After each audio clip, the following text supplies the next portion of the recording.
Well, good morning, everyone. We've got kind of a tight little group this morning, so hopefully we can get a little bit of interaction. Unfortunately, this is set up in a webinar mode, which means all of your cameras are off and all of your microphones are already muted. So what I would encourage you to do is use the chat as much as possible. There is also a Q&A feature, but it would be a lot easier for me if we just stick to the chat. Make sure that under the to drop down that you change that to everyone if you want everyone to see it. Otherwise, it will just be me and Faith, who's doing our live captioning today, who would see your message. If you would like to view the captions, you can click the CC button. And Faith, if you also have the live stream link, if you could put that in the chat as well, in case it doesn't work for someone.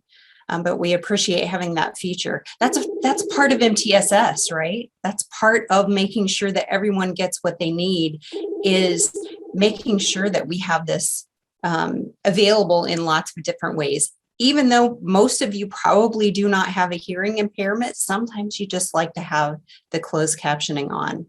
So again, welcome. And this has just been another crazy year for everyone. And I'm sure that you all out in the schools are feeling it even more than we are at our office. And it's been crazy at our office. Everything has changed. And right now, this is what I normally would do in a full day session. And I've cut out lots of it because we only have 90 minutes to sit and chat this morning. But once I show you the Padlet link, it will include the full day PowerPoint. So there are some additional slides that I've taken out that you may want to look at. There will also be a lot of other materials that you might normally get printed when we're face to face. So we're going to cover the basics. If hopefully we can maybe do some follow-up webinars in the future that would kind of focus in on some of the other pieces and parts. So we're going to go over some of the components, the domains, I guess is a better word too, of MTSS, but all the moving parts that you need to know about that are important for us to be aware of. And then some of the principles behind, why are we doing this? What is it all about? Why in Indiana are we even talking about a multi-tiered system of support? And then hopefully we'll have time to also talk about some infrastructure and some of the considerations that we need to think about in order to make it something that sticks, right? We've got a lot of things that come and go in education and a lot of things that we try really hard to make happen and they kind of fall apart.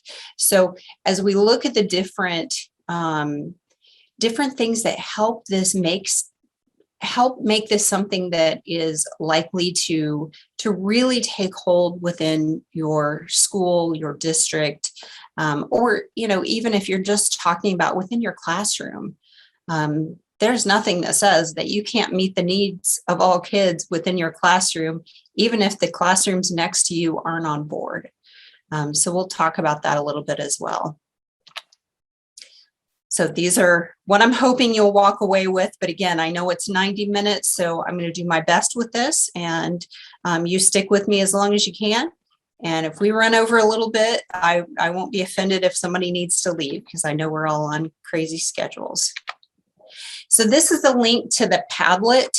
And I won't try to copy that because it'll probably mess things up, but you can see it's a pretty straightforward link. There are handouts related to the PowerPoint. There are also some things, some templates that you can use to do some resource mapping. There are links to different websites that might be helpful. Just lots of different resources, some links to some other videos that you may want to consider using at short staff meetings that are just, a 10-minute clip of one piece and one part of this. But check that out, but that's where you can also find a copy of the PowerPoint handout. So we got a lot of misinformation out there, but we had a lot of misinformation when schools were using response to intervention, which we're still using response to intervention, and that's okay. You know, we hear things like, well, this is just RTI with a new name. And I will try to point out as we go over some of this information, the things that make it different, because there is a lot of overlap. It's a lot of the same concepts. It just is, it's qualitatively different about how we approach providing what all kids need. You might hear that it's a behavior thing or it's an academic thing, and it's really not. It is an overarching framework that not only can look at all of these areas, behavior, academics, and social emotional skills, but it also looks at kind of the intersection of those, and because we can't operate separately. When we're addressing what students need, those things interact.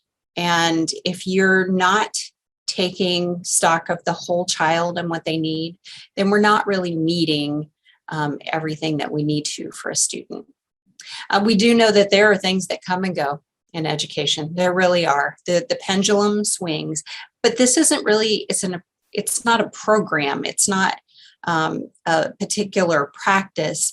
It's a framework of how we look at things and how we approach both problem solving and using the resources that we have.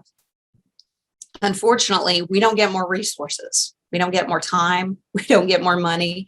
Most of the time, we don't get more staff. And many of you are working with fewer staff members than you actually need because you can't find the people. I'm hearing from a lot of people out in the schools that people in administrative positions are covering classrooms. And they're covering classrooms because they're trying really hard to find the staff that they need, and those staff are not there. A lot of people have left education.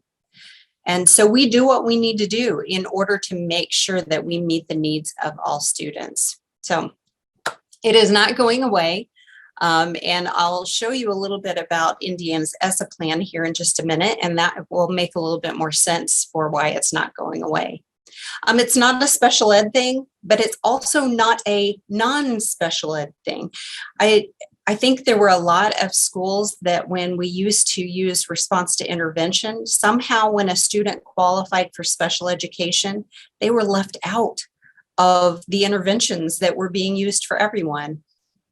And that's not the case. This is all students, all the time, a way to make sure that everybody gets what they need.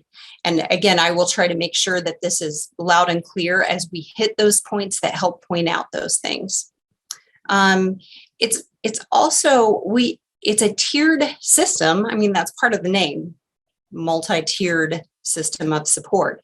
However, the tiers are not a hard and fast rule about a particular level of service.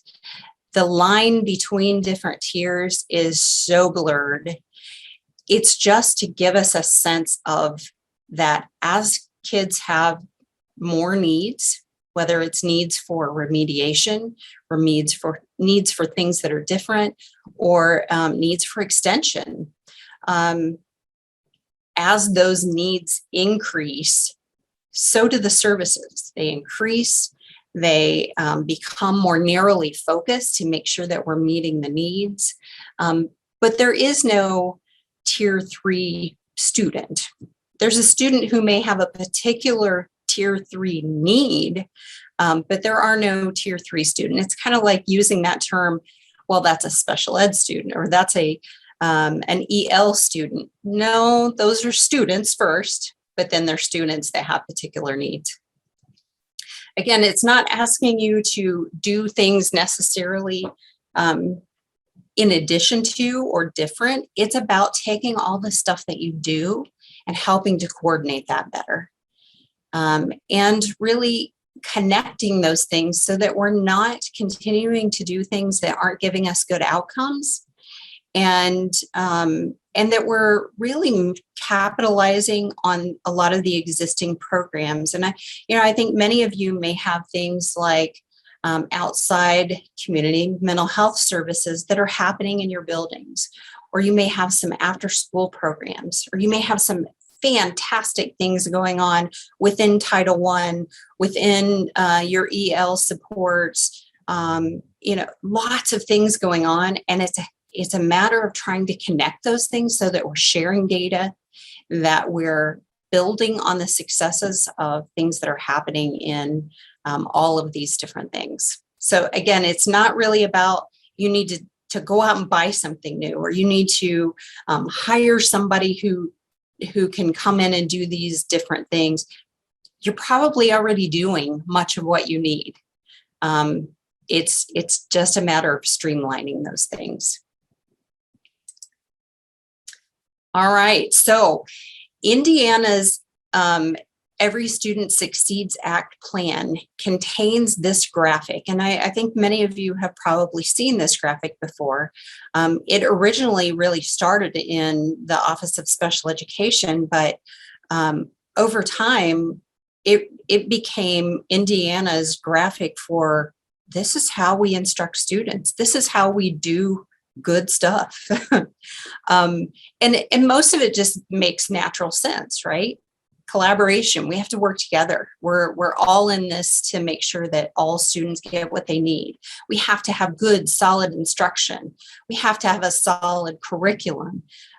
We use assessment data to make decisions. All of that stuff is the core. But I want you to look around the outside. And those two different concepts or frameworks, one is universal design for learning, and it really goes hand in hand with multi-tiered system of support. Now, we don't have time to go into universal design for learning more than super surface level. I would encourage you to go out and check out some additional information on that, because it is so critical to making sure that students get what they need.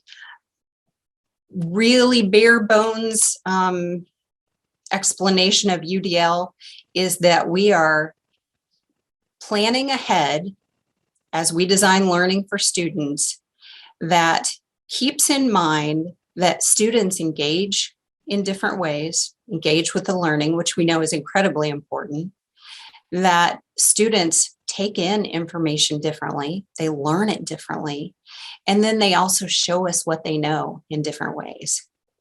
I'm a test taker.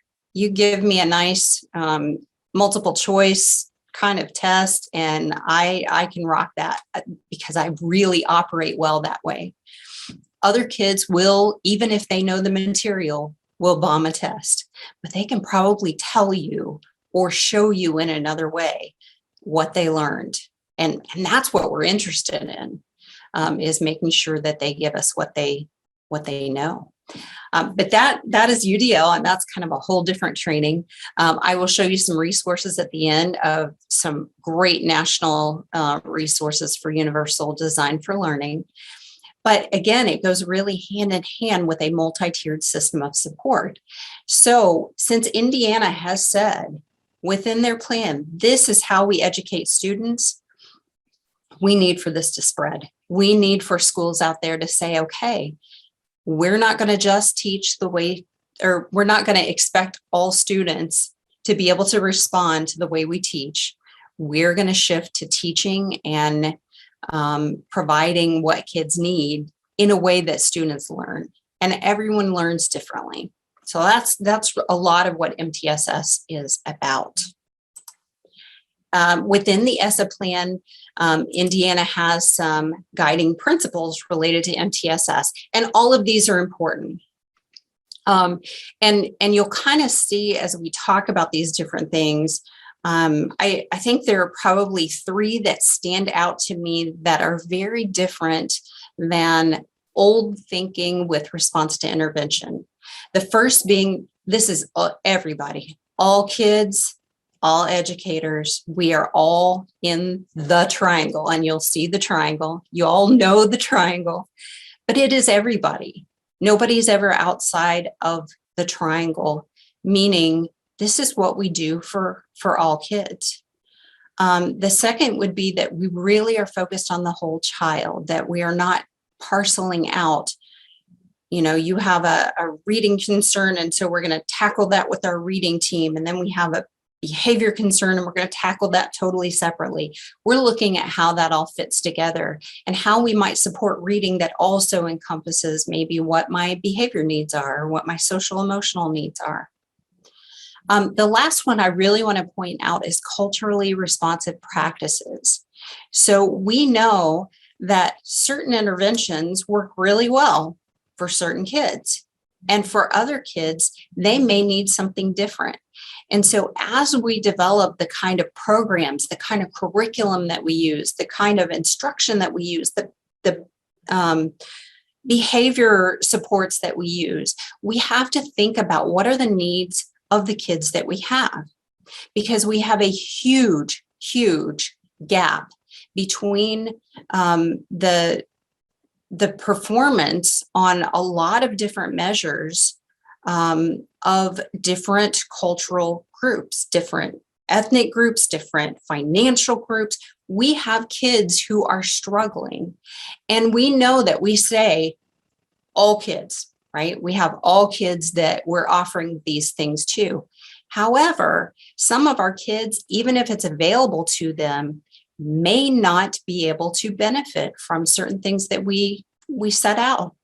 For example, if we have an after-school program that provides free tutoring and we say anybody can come, well, if I'm a student that mom is my only parent at home and mom's working 2 jobs to keep our family afloat, and I'm staying home after school to make sure that my brothers and sisters are getting what they need, then it's not available to me. And I think those are some of the things that we have to think about.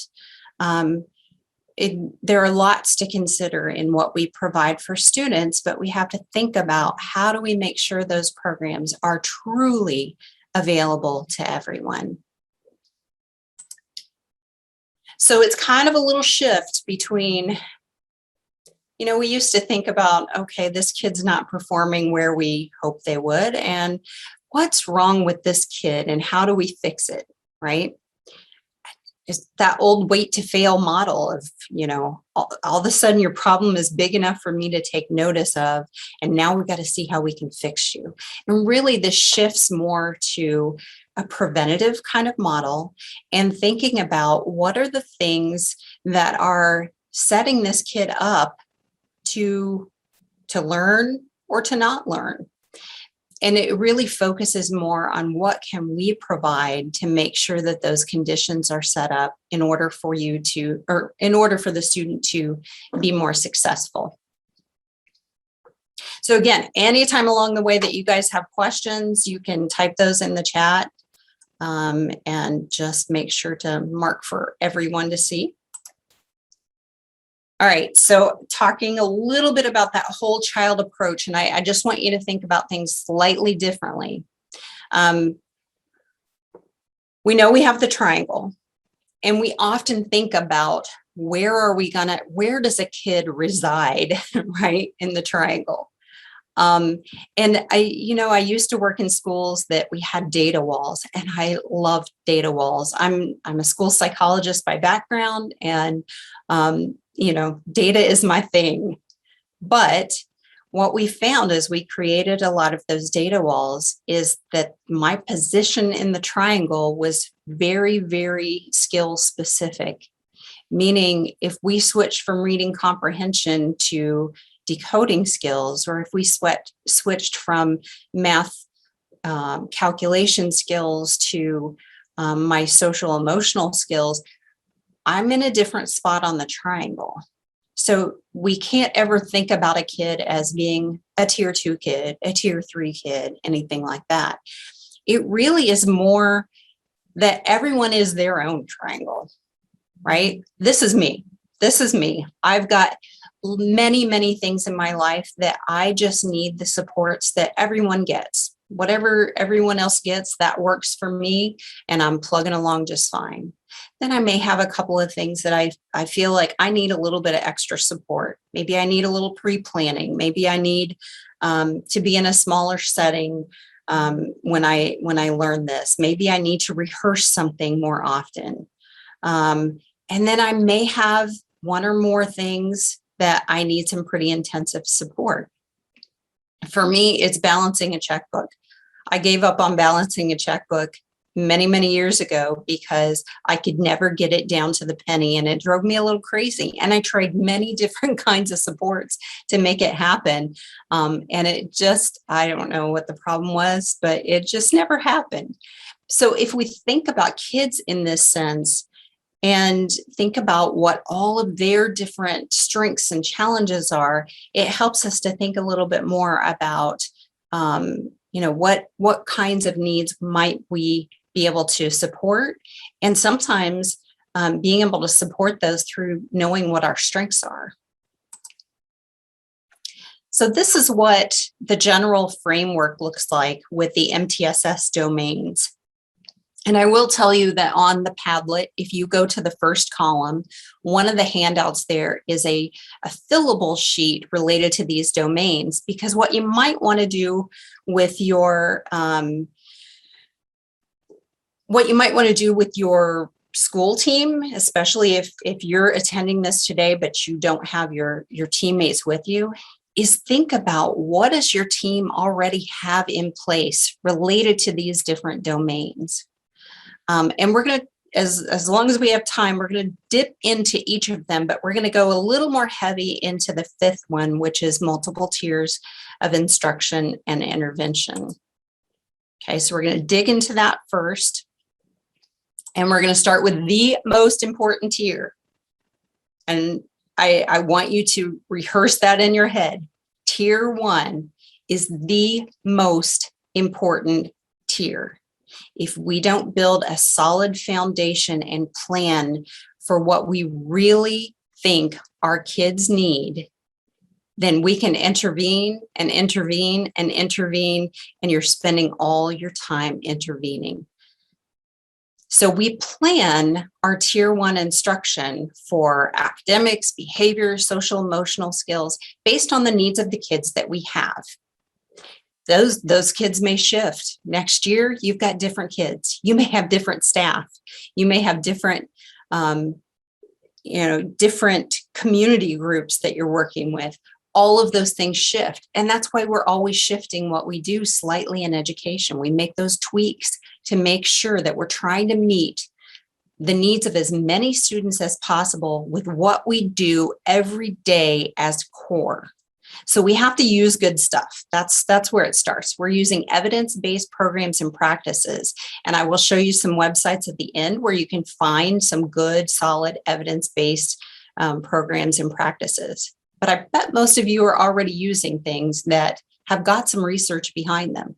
Hopefully you wouldn't have purchased, different programs or textbook series or anything like that without knowing that it was good, solid stuff.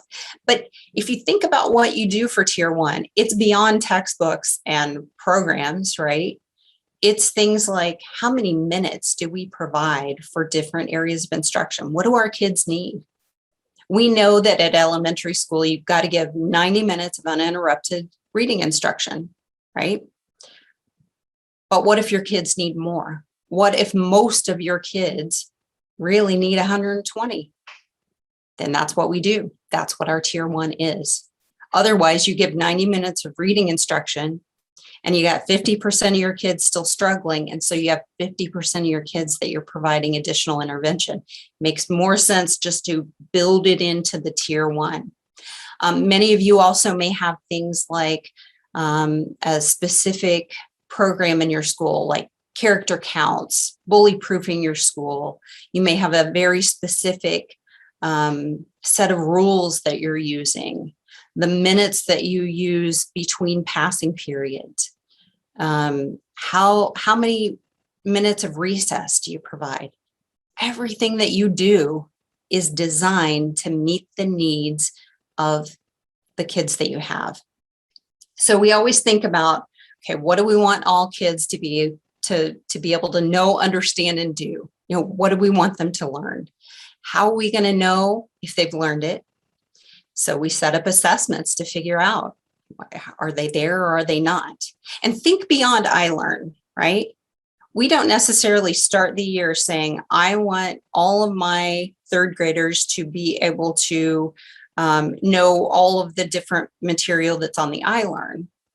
That's not what we're doing. We're thinking about, with reading, what do I expect a third grader to be able to do by the end of the year? What do I expect tells me I've gotten enough out of third grade that I'm ready to move on to the next level? And you're thinking the same way when it comes to writing and math and social emotional skills and behavior. We don't expect the same behavior out of a kindergarten student as we do out of a seventh grade student. So what do we want them to be able to do or to learn? How are we going to know if they've learned it? And then we've got to have a plan for when they either are struggling to get there or they came to us already knowing that. What are we going to do? And that's where those different tiers of support come in for the extension and for the support and remediation. Now, in order to do that, we've got to have some data. We have to have some benchmarking data, universal screening kind of data. And there are a couple templates in that first column on the Padlet. And again, I would invite you to download that and have this discussion with your team and think about, what do we already have in place at tiers or, at the different levels? And then what are we using for our data? What kind of data tells us these kids are fine, these kids may be struggling a little bit, and these kids are definitely struggling? Again, whether you're talking about academics, whether you're talking about social emotional skills or behavior. And so most of you have some sort of academic benchmarking, but you may find that you have certain areas that you have more data. Most people have a lot stronger reading data than they do math. Many schools will tell you they don't have good writing data. But they probably do have some good screening data that's happening in the classroom that you could take a look at. Behavior data, we have things like office referrals. A lot of our behavior data also overlaps with our social emotional data. So there are some things that tell us about potentially both, things like attendance, nurse office visits. How many times and what time of the day did I ask to go to the nurse because my belly hurt or my head hurt? Visits to the counselor's office. There are many, many things that we can use, not necessarily needing to go out and purchase something. So don't collect data that doesn't answer the questions that you have. If you know the answers, you don't need data. If you don't know the answer, you need to find a way to gather that data. I did upload a free social emotional screener onto the Padlet. It's all the way to the right. It's called the Student Risk Screening Scale, and it has an elementary version and a secondary version all built into that same thing. And it truly is a screener. It is not diagnostic in any way, but it's something that as a teacher, you can rate an entire class in 10 minutes tops. And it sorts those kids, you'll like this, based on green, yellow, and red, who looks just fine, who we maybe need to ask some questions about, and who's sending up the big red flags to say, you need to get in there and make somebody aware that you've got these concerns. And that's one thing that I've heard over and over about data that I think is really important. Don't collect data if you're not willing to act on it, right? And do something with it. We don't ever want to collect data that just gets filed away. Again, we're using those evidence-based practices, and we have to make sure that we're implementing those things with fidelity. And that's a really important piece. We don't want to assume that something works or doesn't work without thinking about the fidelity of that instruction. Meaning, if we're supposed to be doing a program that it's supposed to be fantastic for students and show all this growth, and it is set up to be implemented, 5 days a week for 30 minutes, but we're only doing it twice a week, we can't expect to see the same results.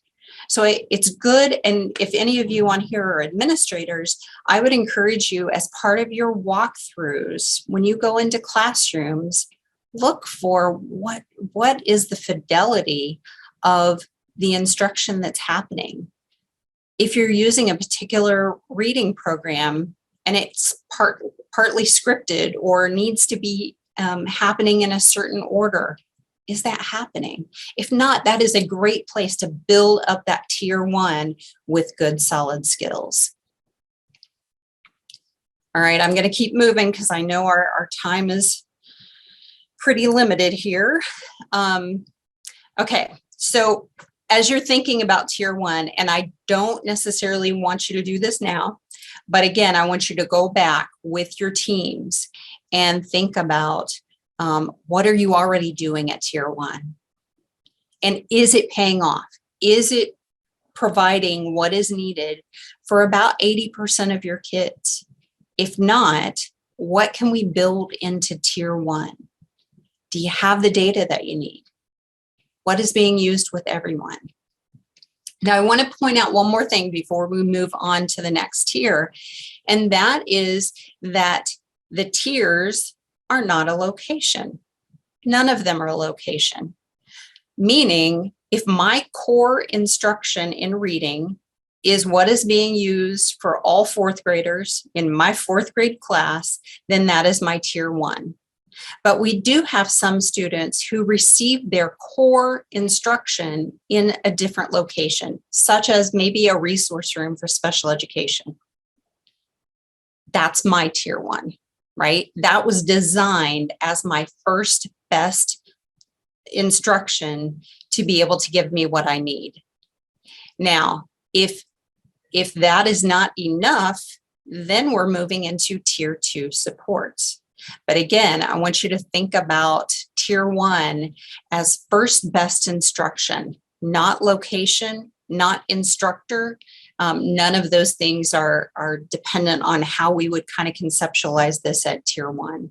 And, you may have some students who are in a functional skills program and their core instruction is happening in a special ed room for that.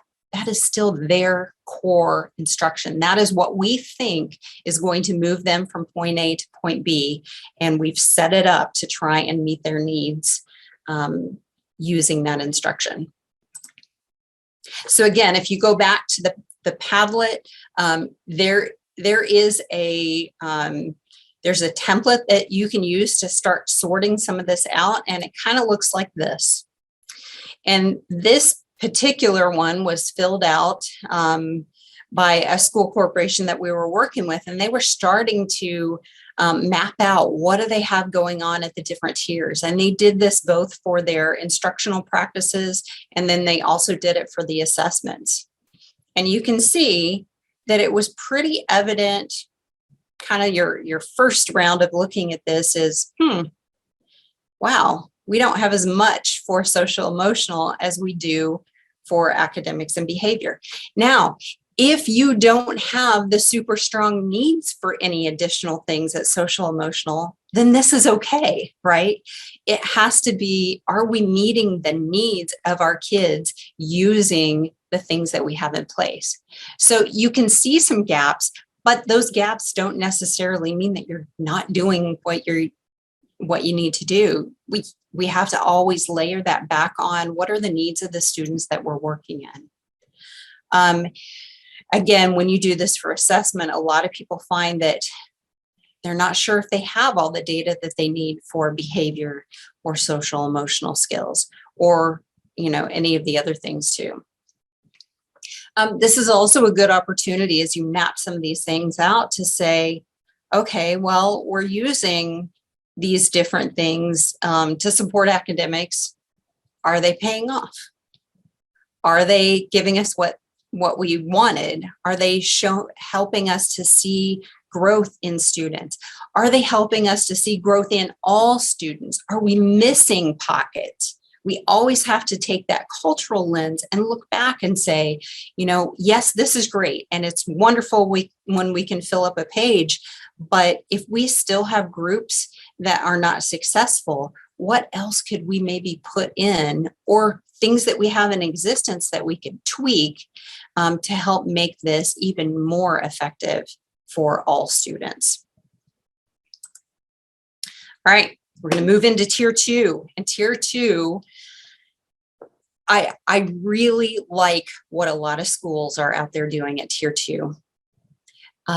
There are some key pieces to tier 2 that I think are very different than what we did a lot of times with response to intervention. One is to make sure that first and foremost, this is supplemental, meaning I get my core instruction. If it was not enough, then I need some supplemental instruction. I'm not being pulled out of some core instruction to get something different, right?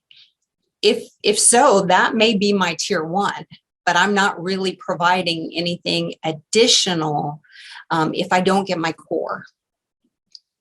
The second piece is to make sure that it is targeted. And this is incredibly important. I think for many years, we've done a lot of packaged programs that weren't necessarily focused on students' particular needs. And I want to give you an example of that. So let's pretend that I'm a student that's really struggling with reading fluency, that we have identified that reading fluency is my area. I'm not really ready to work on comprehension strategies because I get the comprehension if I could just read it fast enough to have it process and stay with me. And I've got decoding skills, but it just takes me forever. I need to build my fluency.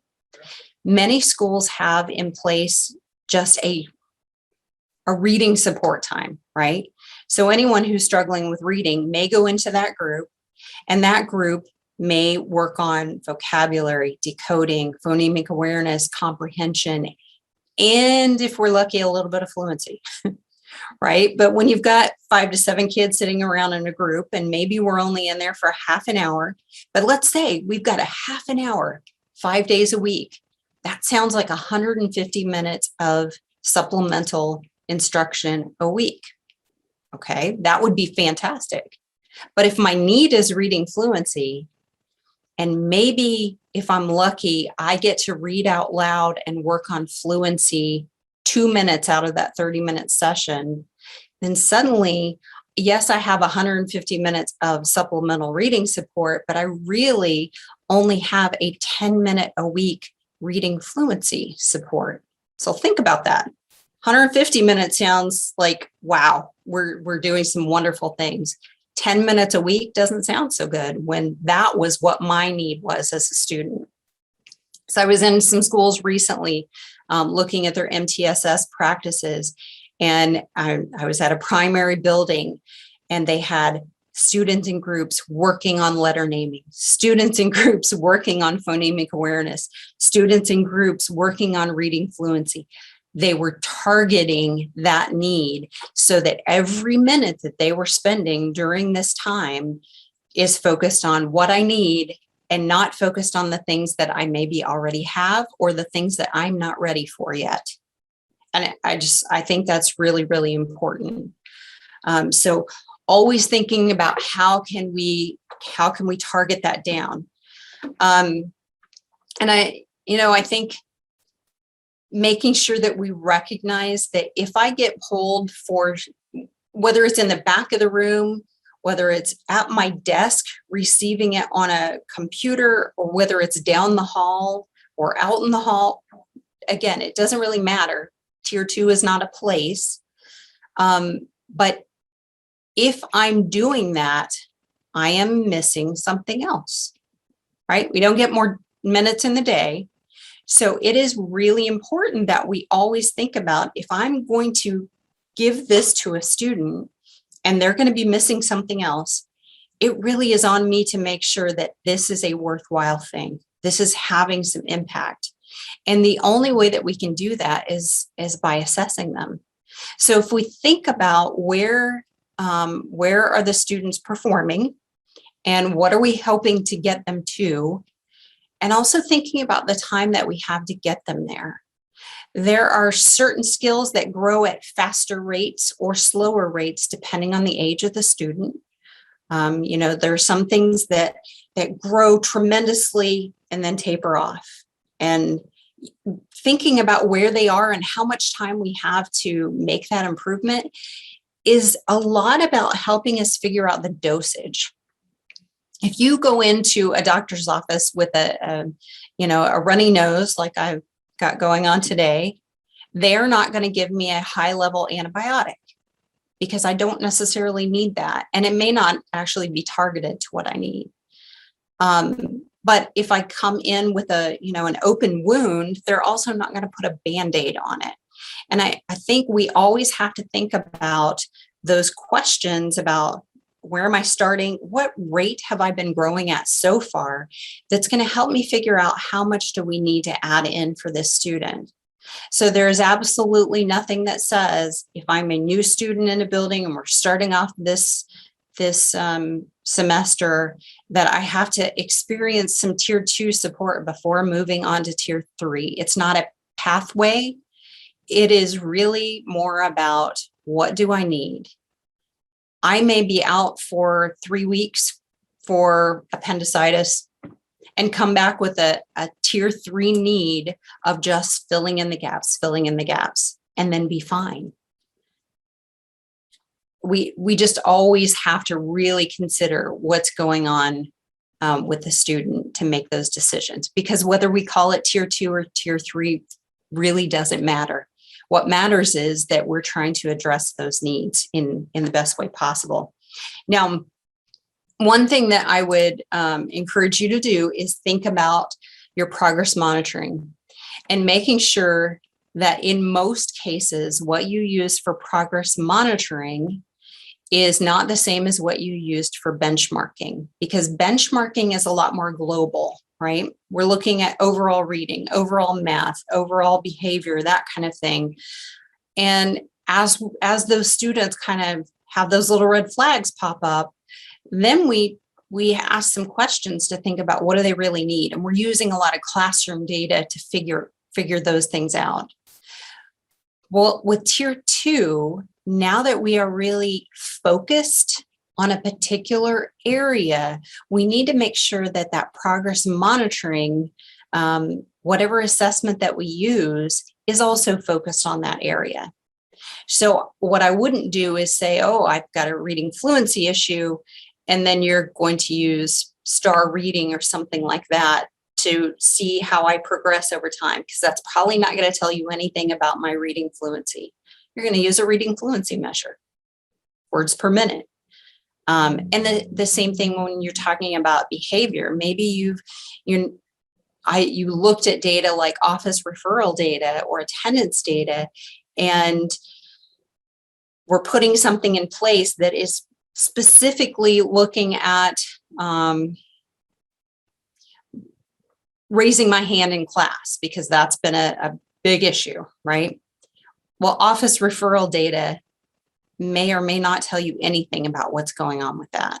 So it's probably going to be something as simple for progress monitoring as maybe picking an area or a class where I really struggle with that the most, and having the teacher make a check mark every time something occurs, and we look at lessening that number, or shifting, having a bunch of paper clips in one pocket, and every time something happens, I take one and I shift it to my other pocket so that I can keep track of things.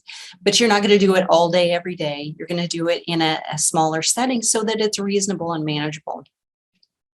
But your progress monitoring in general, we're looking at doing it more often than those 3 times a year, because we've got to make decisions about, is this worth the time for the student?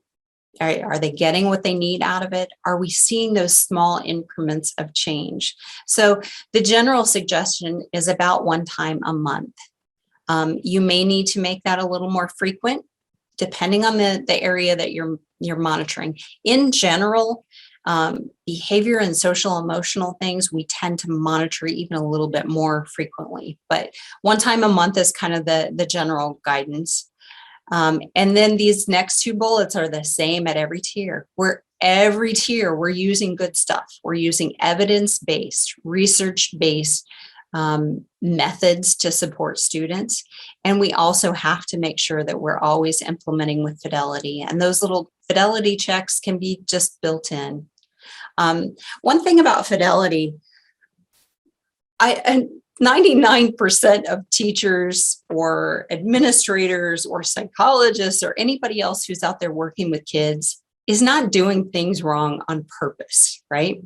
So Fidelity may be that this kid's absent, 2 days out of every week. And so it's not being implemented with Fidelity because I didn't have access to the student. Or again, with this crazy year, it could be that the person who was supposed to implement something is not there. And so somebody else is doing it, which doesn't make it wrong. It just means that something's changed a little bit than how we plan to put this in place. But there are also many things that people think they're doing correctly. I have lots of things that I have done the same way for 50 plus years. And until somebody says, you're not doing that right, I didn't know, right? Things that we do every day that maybe aren't being done exactly the way they should be. And so relying on each other to say, I know you've been doing this program for a year now. Can you come and watch me do it and make sure I'm doing this correctly? Can you watch me give this assessment and make sure that I'm timing things correctly? Many things have a very specific timing or cueing kind of component to how we do things. So not looking at it as something where you're going to get caught doing something wrong, but really thinking about, do we have the data to say that this particular support is having good positive impact or not? But knowing that we've done our best to implement it with Fidelity so that we can make those decisions. So again, with your teams, look at what you're doing at Tier 2. Look at those assessments. Look at those practices. What's missing? What has maybe been in place for a long time, but boy, it just doesn't seem to be meeting the needs. It's not showing data that tells us that it is having the impact that we're looking for. There are times when things that we are doing need to be scrapped. They might be cluttering up our system. Now, don't do that on your own necessarily. Have those discussions with your schools. Your school improvement team should have a lot of information about some of these different things that you're focused on as a school too. Tier 3 is a lot more of the same. Now, before we jump into Tier 3 though, if you really think about all the kids that have different needs in your schools, I would encourage you to use some of the existing structures that you have to problem solve at Tier 2. Meaning, rather than having a meeting that we call on Johnny, Sally, Jose, that we instead are using our meetings that we're already having, our grade level meetings, our team meetings, our content area meetings. And instead we are problem solving the issues that we're seeing in our schools. We've got a lot of kids struggling with decoding skills. Okay, let's problem solve that and create some supports. Then we can plug various kids in and out of that support. We've got a lot of kids struggling with making friends. Okay, let's problem solve that. If you try to problem solve in individual meetings for each of our kids, you are going to meeting yourself to death. And we need to spend the majority of our time supporting kids and providing good instruction.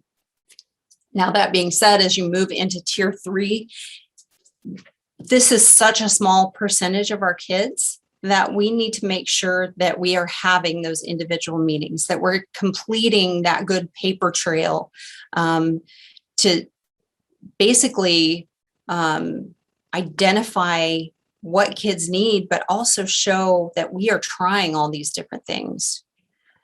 So we're going to just intensify. It's still supplemental, and it's supplemental beyond tier 2. It means that that wasn't enough support and we have to add another layer. So we can intensify in a lot of different ways. We can intensify by more time, smaller group size, more frequency. It may also be that you're intensifying by upping the level of the expertise of the person who's providing it. You know, if you have a student who is really struggling with social skills, you may be able to do something while you're going to look at what does my whole class need.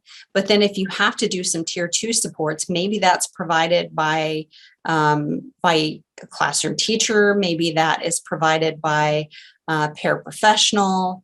But if you're talking about somebody who has a really intense need, it may be your school counselor, social worker, psychologist, your adult and child, or GALAQ, or any of those kinds of supports that are in place. Somebody that maybe has a little bit more training or expertise. If you have a student who's struggling in reading, a lot of times what we do first is put them on a computer program or have them work with a paraprofessional. But as the needs go up, the classroom teacher, the reading specialist, any of those people who've got intensive training in that area, that intensifies what we're doing. Another thing that we can really do is, again, layering in that thinking about making sure that it is a culturally responsive practice, that we're thinking about the background of the student. We're thinking about making sure that the materials that we're using are engaging for those students, are in a language the student can understand, all of those different kinds of things. And thinking about, if it's something academic, how can I maybe set that up so that the student is really getting benefit from it by adding in behavioral supports, emotional regulation supports within a reading program, right? If you have a middle school student who is struggling in reading, well, our first thought is we need to provide some more reading, right? We need to focus in on what they need in the area of reading. But if I tell you that that student has reading first period, is frequently tardy or absent, who we know that the parents are struggling at home and maybe not getting along, and that there's a lot of chaos happening in the evening, and this student may not sleep well because of that and has to get themselves up, fed, and that's not happening all the time, then suddenly what we do to support the student shifts, right? So if I just put it into a plan that we're going to do some extra reading stuff, but the student's not there or ready to receive that learning, then it's not going to have the impact that we're looking for. So always thinking about, as we intensify more, we're even digging more into that whole child approach of what do they truly need in order for this to be a successful kind of support. Because this is intense, and intense also means we are spending more resources on an individual student. We're, and not dollar for dollar, I guess, but we're giving them more time. We're giving them access to different things. It may be that, we're giving them a spot in this program that is very limited. All of those things we really need to justify. And again, we need to justify removing a student from something else that they may have liked, right? Or they may have also needed those things as well. So we've got to progress monitor more often. And typically weekly is what is common practice at tier 3, because we've got to have lots of data points. Until we have lots of data points collected, we don't typically have a stable trend line to make good decisions. So we want to make sure that we are gathering as much data as possible. And again, that it's very targeted to what it is that we're working on, so that it's not a bunch of extraneous data. We have regular classroom data, all of that kind of stuff happening along with this, but specific monitoring of progress in that area of concern. So do the same thing with your tier 3. Take a look at tier 3. A lot of your tier 3 supports will be very similar to your tier 2 supports. They're just ramped up, right? They're providing more of what a student needs. So then this is the big question for a lot of people is, all right, so we've got so much going on. Where does all this other stuff fit? Where is it in the triangle? Because, I've heard people say, well, tier 3 is special ed. No. Special ed's outside of the triangle. No. Or certain things happen at different levels. This is really what it looks like. You can take any of those things that are on the right and know that they are important at tier 1, tier 2, and tier 3. They are integrated within the triangle. So think about it this way. Specially designed instruction, that is special education. In order to be in special education, I have to require specially designed instruction. If I'm a student who part of what I need for my SDI is pre-taught vocabulary, then your special ed teachers are out there making sure that all the gen ed teachers know this kid needs pre-taught vocabulary. This can happen in the regular classroom. This specially designed instruction can happen anywhere. It can happen in the regular classroom from those teachers. It can happen in the special ed room. Somebody's got to make it happen. We know that, but we design what they need. Now, if I'm a student who also gets some tier 2, maybe I'm in a, 8 kids are at a lunch bunch working on friendship skills. If there's vocabulary involved, I need pre-taught vocabulary. My need didn't disappear because my group got smaller or it was focused on something else. My need is my need for specially designed instruction.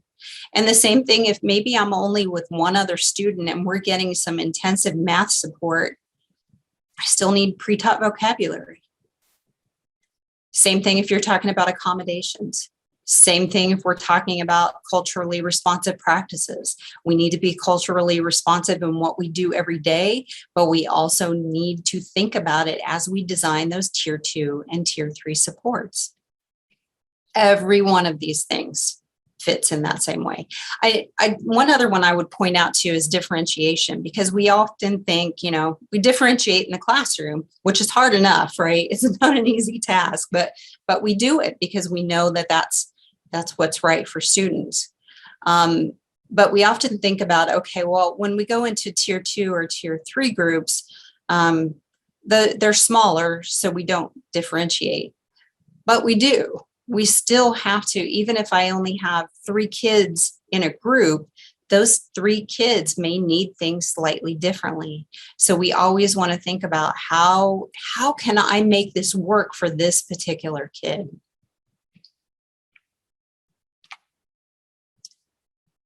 All right, so back to our domains. Now we went very heavy into multiple tiers of instruction and intervention. These other pieces are also incredibly important, and we don't have the time to dig into them very deeply. But these other pieces, to me, are why many things have failed over the years to really take hold. So most of you probably have some sort of response to intervention that has happened in your schools or, in different schools that you've worked in, but sometimes it just wasn't everything that you hoped it could be. And usually that's because of issues in the other domains. So leadership, capacity building and infrastructure, communication and collaboration, having a problem-solving process, or the data evaluation piece. So I'm just going to skim the surface of all of these. So we'll start with the leadership. I mean, we obviously know we have to have good principal leadership. This is not a grassroots kind of effort. This needs to be that everyone is involved and that you've got your administrator leading the way, saying, this is what we do. This is important. Everyone has to be part of this. When we create a school-based leadership team, we need to have different people represented on this. This would be a team that's created to really lead the way, not to meet on kids necessarily, not to be the team that provides intervention, but this would be a leadership team that figures out, how do we make this happen? What do our staff need? What kind of coaching maybe is needed? All of those kinds of things. We need to make sure that whatever we plan for MTSS lines up with our school improvement plan. And it will. I can guarantee you that it will. When you think about what MTSS can accomplish for students and you look at what is on your school improvement plan, you're going to see that MTSS will help support it one way or the other. And, you know, that we're really making sure that it is part of that improvement process. Capacity building and infrastructure, we start kind of with the basics. We got to get the same language going on. You know, once we're using some common understanding of things like that MTSS is not a way to get students tested for special education. You know, we've got to sometimes get rid of some of the old thinking. You know, why are we doing this? Why would we want to have this framework that we're using? How do I do it? And what kind of data is out there? And teach me how to do it right? If I don't have the skill that I need to be able to do my part related to using this framework, then I need some support as a staff member. Coaching is incredibly important. And we know that coaching out, if you look at the effectiveness of a lot of different things that are put in place, you know, you all are attending a 90-minute presentation this morning. And the overall outcome of that is really poor in general, right? Just, I go to lots of trainings. And I attend things, I soak it in, I get excited, and then I go on to the next thing, right?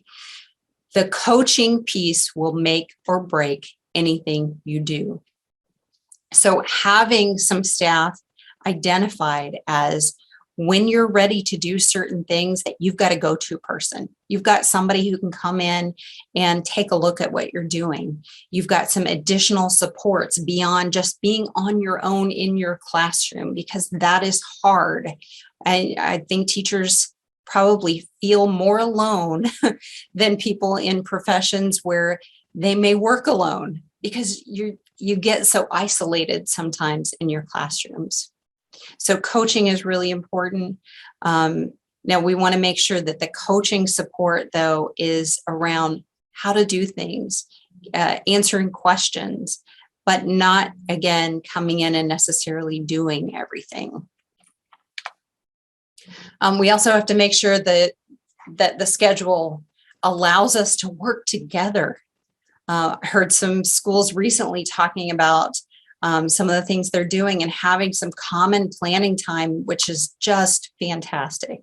You know, it helps to provide those built-in times to have problem solving happening, to look at data.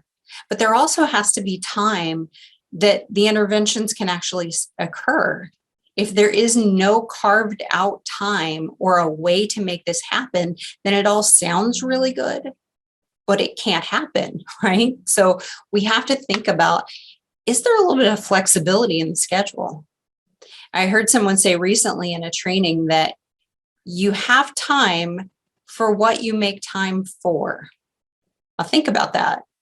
You have time for what you make time for. Meaning, if we determine that it is really important to have time for something specific, we will make it, the time is there. It's a matter of maybe shaving off time from something else, things that maybe aren't giving us that payoff. We also have to have good processes and procedures in place so that we are really providing equity for students. If we have different teachers operating under different rules, then we know from history that it's going to be applied to students in very different ways. And it usually comes out unfavorably for our Black and Brown students, our students who come from a different language, our students who have lower income. Those are the kids that we've got to protect, and our students with special needs. I mean, we have a lot of groups that get the short end of things, and having equitable and clear procedures and decision rules helps us. It doesn't fix everything, but it certainly helps us to provide more equitable services. And again, as we allocate those resources, it's like having all the money coming in for sports and it all goes to the football team, right? That's not equitable. We need to make sure everybody is getting what they need, but not more than what they need. So again, if all I need is an aspirin, give me an aspirin. If I need Cipro, give me Cipro, but don't give me Cipro when an aspirin would do. I've had a lot of medical stuff in my brain lately, so I'm getting a little off track. So, okay, communication and collaboration. Absolutely important that we are working with everyone and that we are working together. Now, one of the things that we can think about as far as collaborating is that you don't, as a classroom teacher, necessarily need to do all of this in your classroom. If we have some carved out time in the fourth grade where, from 9 to 9:30 every day is some intervention time, it doesn't mean that if I have 5 different needs going on in my classroom that I need to create things for these 5 groups. It may be that 3 of my kids go to other rooms and some other kids come to my room where I focus on the thing that I can support. Share the love among your coworkers. Figure out ways that we can all use our own strengths to make sure that we're meeting the needs of students. So again, we've got to engage in that MTSS framework as we're thinking. And we also have to make sure that we're bringing in the family voice. If MTSS is something that we would use to guide pretty much everything that we do for supporting students, but our families need to know what we're doing. To think that something has been done to their child is one thing, but to really have a sense of, we've had a lot of students struggling with this and we're offering this as a support, that gives a different feel to it than just hearing that from their child only, that I'm having to go down here and get more reading time. And if parents don't know what that's about, then that's going to be really confusing and kind of have a negative spin. One other thing about communication and collaboration, again, you guys have a lot of supports out in buildings related to community mental health providers, related to after school programs, working with the Boys and Girls Club, all of those kinds of things. And having some good communication back and forth with those groups is really important too. If an after-school program is offering some homework help, but if this student could maybe have somebody working with them on a very specific thing, doesn't mean that they're always willing to do that. But if they knew it and said, oh yeah, I've got, I sit and work with this kid every day, I'm glad to know that this is something that I can help more with. Then you're getting more and more intensive services. All right, problem-solving process. Bottom line for problem solving is have a process. It doesn't really matter what your problem solving process looks like. There are lots of good conceptualizations of how we problem solve, all the way down to very specific, we identify the problem, we analyze the data, we come up with interventions, and then we evaluate the implementation. Very simple. But if we're using a specific process rather than a gut feeling, we don't go into a meeting and say, yeah, I think they'd probably benefit from this. We're using data to guide our problem solving. And we're always looking at those gaps. That's really important for us to think about where students are, and also using the data to figure out the why, right? I mean, if you have two students who basically have the same academic profile, they're giving us the same scores.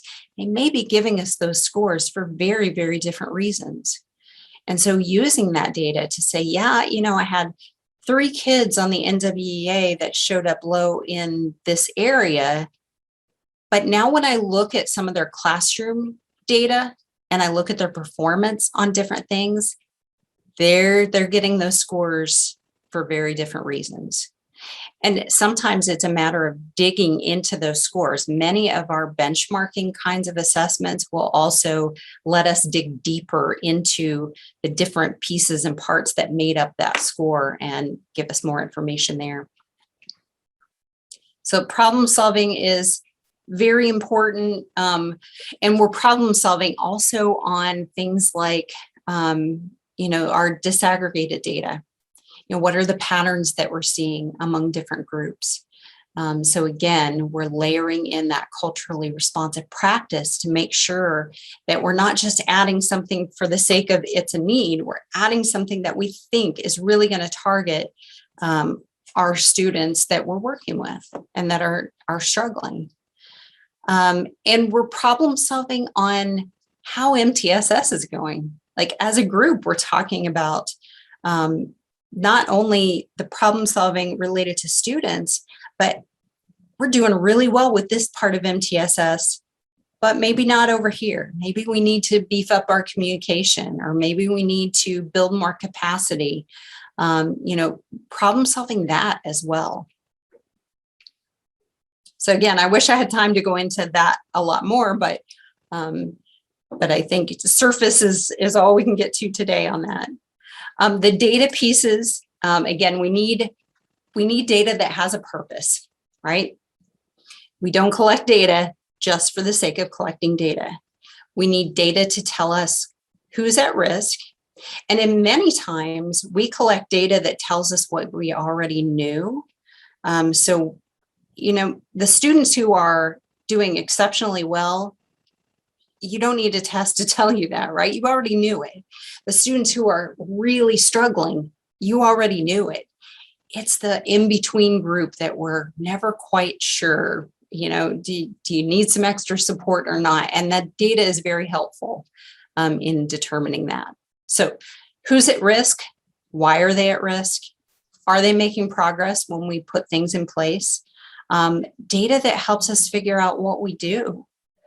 So again, if we can look at the data and it says, okay, these are the kinds of mistakes this student is making, so I think this program might work better.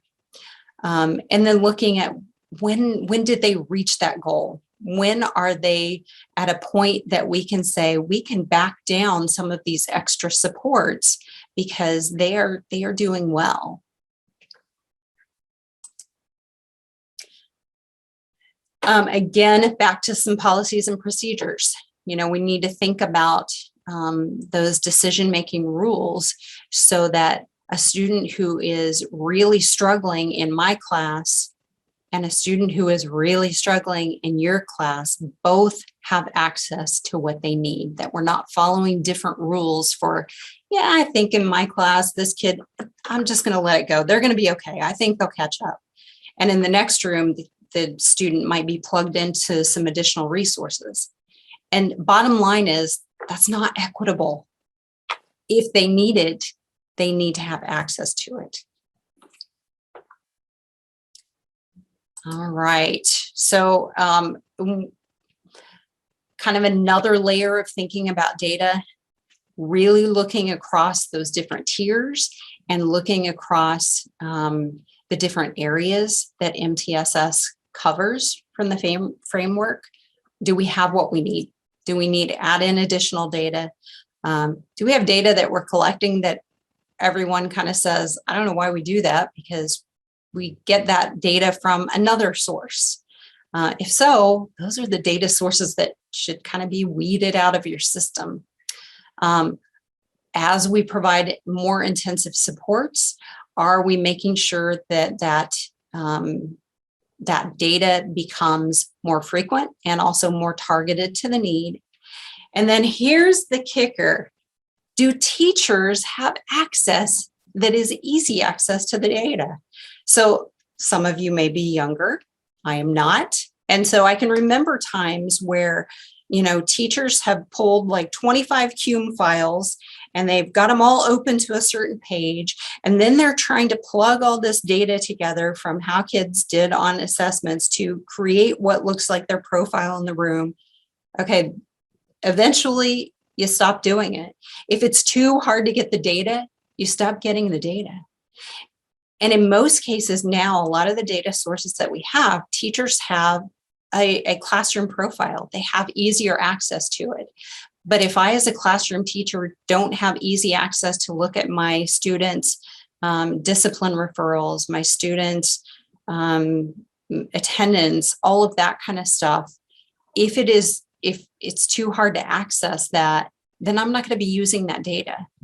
It's also important that we understand the data, and that every test that you get comes with a different score. Scaled score, a standard score, a T-score, a RIT score. I mean, we've got scores of various kinds. And if I don't know what those mean, then I don't know what to do with it.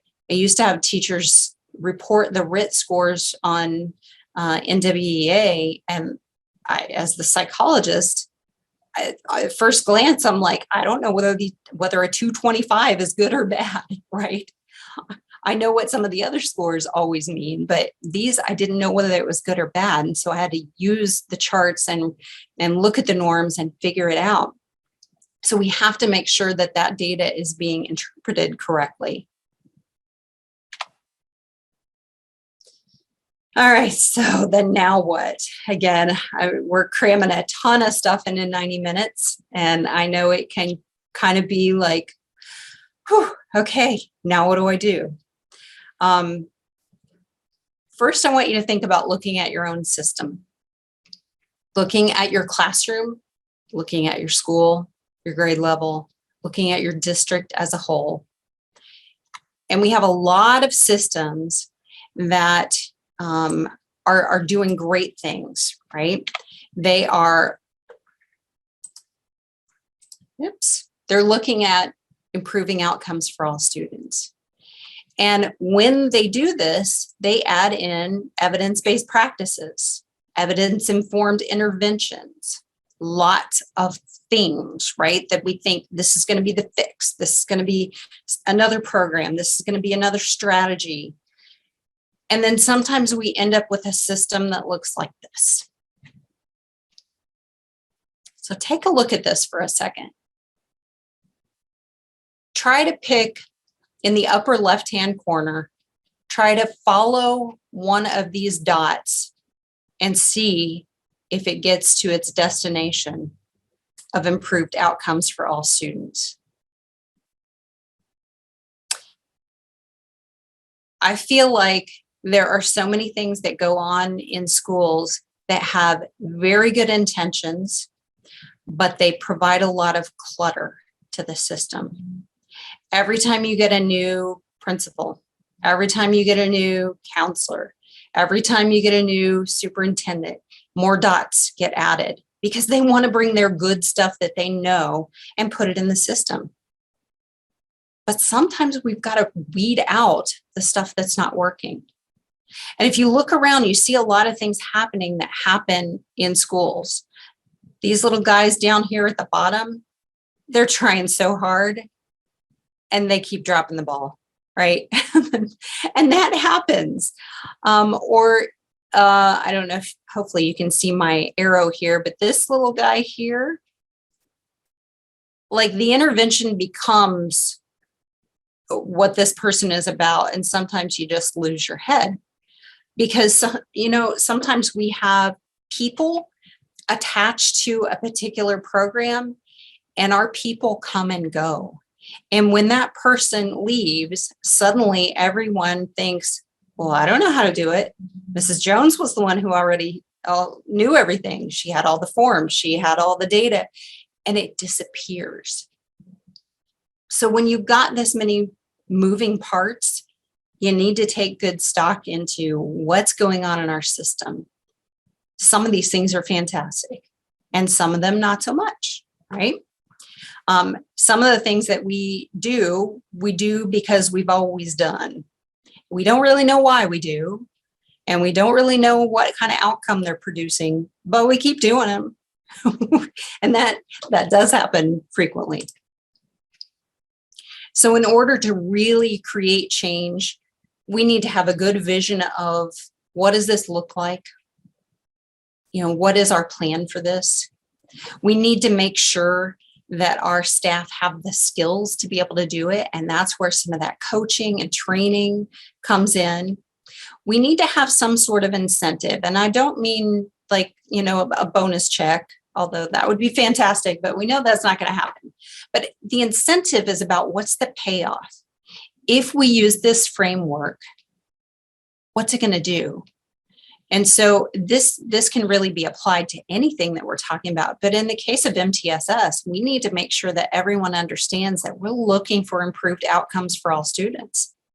That's the incentive. If that's not there and the understanding of that is not there, then you can see here, you're probably going to get resistance. So we have to make sure that piece is part of it. Then we have to have the resources we need, meaning we've got to have time. We've got to have the stuff. We've got to have the access to the information. And then we need a good solid action plan. We need to know who's taking care of what so that we don't keep dropping that blue dot because somebody wasn't where they needed to be at the time. Somebody, left a piece out. So you can see if one piece is missing, right, we get some negative stuff happening. But I've been in systems where we've had multiple pieces that were missing from trying to implement something that we felt like was important, and it failed. And it failed because of those missing parts. A lot of what is up here goes back to those domains of MTSS. So Elena, I see in your comment, I totally agree. You've got to have all the parts in order to really get what you need. All right, so here's some other things that you can start doing, and then we'll move into reviewing some of the resources that are listed. Within leadership, again, making sure that you start to create that common language. So, there's some really good books out there. I've linked a couple of them in the Padlet that you can look at, things that I've read that I'm like, oh, that's a good way to think about things. That It's About Time books, I really think are good. And there's a separate one for elementary and secondary. So you may want to check those out. Start some discussion. Look at some different videos, and we've got some short MTSS videos that, again, you can use just to take it domain by domain. Start taking a look at your data and see what's going on. Figure out what your schedule's doing. How can we work together, especially across classrooms, even across grade levels? You may have times that as a school, if you've got some built-in intervention time that cuts across different grade levels, where a fourth grader struggling with decoding and a second grader struggling with decoding can get the same basic supports, then you may be able to share in that way as well, to really share the responsibility.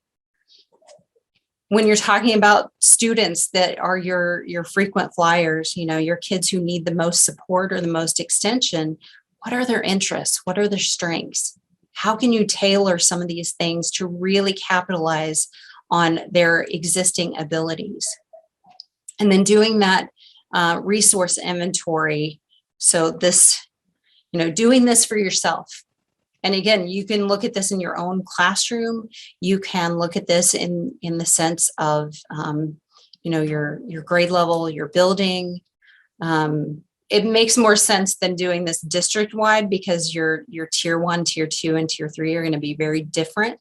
And even from building to building, you know that you may have some buildings within your district that have a very different makeup of students and staff and resources. And so the tier 1 may look different, and that's okay. If it meets your need, that's okay. One thing I will point out too, for I know there's some secondary folks on here, some of the data that you use at secondary can be very different because you don't have DIBELS, right? You don't have that kind of data. I would encourage you to look into the early warning signs. You can Google that and you'll find lots of free resources out there that really apply much easier to students who are at risk for dropping out and not graduating. And it helps tap us into some of those things earlier. And we occasionally do some stuff on secondary specifically. So I would invite you to kind of keep your eyes open. We may do some more webinars to help support that. Okay, a couple of, I'm not going to go into all of these, but I do want to point out some of my favorites on some of these resources. Swift Shelf is amazing. If you want to find, if you will never get through every resource that is on Swift Shelf. So go to swiftschools.org/shelf, and there are just tons of information, lots of videos about, you know, things that have been successful in other states, other schools, and lots of different kinds of resources. They are not going to look the same as like the domains that I've presented, but it's the same information. It's just packaged differently. So you're not going to look into some MTSS stuff that's out there and think, oh, this is going to ruin what I learned today. It's not. It's just another layer. And I would encourage you to check that out. The CAST website will provide just about everything you can ever want to know about Universal Design for Learning. So start there, and it'll kind of guide your learning from there. The National Center on Intensive Intervention is a fantastic resource. So if you go to this website, you can do some searches both for assessments and for intervention practices, and say, okay, I want to look at secondary, I want to look at reading comprehension, and tell me the good stuff, right? And it points out many different kinds of things that you could look into. There's no one right program. I can't get my words out. There's no one right program that is like, this is what you do at tier 2, right? It's more about what is likely to work for your student. So you can, there are many, many tabs that you can search on here to help provide information on things like, okay, if we choose to do this one, how much training does it take? What's the cost like? How often do you have to do it? It can tell you a lot of that information. So check out that resource. There are also a lot of really good learning modules there. We've got stuff related to behavior interventions. We've got stuff related to reading, others related to problem solving and RTI, which has a lot of MTSS stuff on there as well. This last one is also from Florida, and a lot of our stuff was developed using some expertise from Dr. George Batch from the University of South Florida. So he's had a lot of impact on this. And then the last one that I want to point out on this page is the University of Missouri has the Evidence-Based Intervention Network. And this is my favorite. There aren't a ton of interventions on here, but the ones that are on here have been vetted, and they provide, you know, some protocols or how to do them. Some of them have videos. There are some good forms. Great resource to have. We have some stuff on our website, so you can check out either of these links that will get you to some of our short videos, the MTSS in motion videos, and other resources from outside providers that we have had come in and we've recorded. There are, okay, so on this page, there are two different links. Indiana's ESSA plan, in case you want to read the ESSA plan. This top link, though, there were a lot of resources on the MTSS page. But the last I checked, this wasn't up and running because I know the Department of Education is working on revamping their site to make it more user-friendly. And so as of right now, that link does not work, but I want you to keep the link in case it ever does work again, because there were some really good things on there. There were a lot of schools that were involved in a pilot program, and they did some really good stuff. So keep an eye out for that one. Let's see. And thank you, whoever put the Padlet link back up. The last thing I'd really like you to do is if you could just take your phone and scan the QR code on the left, or you can type in the indianaiprc.org/eval. That will take you to an evaluation for today. And I would really like your feedback. Virtual trainings are not optimal because there's so much more that we can get into, but we know that we're trying to make the best of a interesting situation, and making sure that we still have access to learning. So any feedback that you want to give, good, bad, or otherwise, I'll take it and try to make things better for next time as well. Keep that Padlet link handy because we add things to it. And when I find a new resource that I think would be good for people to see, I'm going to plug it in there. So bookmark that, and it's not going to go away. I appreciate everyone's time today. I'm looking, I didn't see any questions come up in the chat. I'm going to scan back through really good. Yeah, I don't see any questions, but you are welcome to put any additional questions that you have here. This is my contact information, and feel free to reach out for additional support. And call anytime. You can call or text, and I will get back with you as soon as possible. So thank you guys very much.